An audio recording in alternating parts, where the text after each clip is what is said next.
እንዳትሸወዱ ትክክለኛው መልስ የትኛው ነው? I blank a new phone.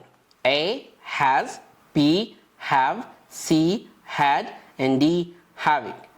good so እዚህ ጋር ምን እንደሚያሳየን የሆነ ነገር ባለቤትነትን ለመሆን ባለቤት እንደሆነ ኦን እንደምናደርገው ለመናገር እየፈለገ ነው አይደለ?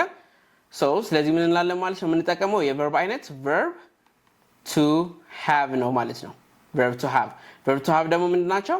have እና has ናቸው ማለት ነው። ስለዚህ haveን የምንጠቀመው ለማን ነው? for I, we, you and they ስለሆነ እዚህ ጋር I ስላለች ምን እንላለን? I have a new phone እንላለን ማለት ነው። my sister and my brother blank many books.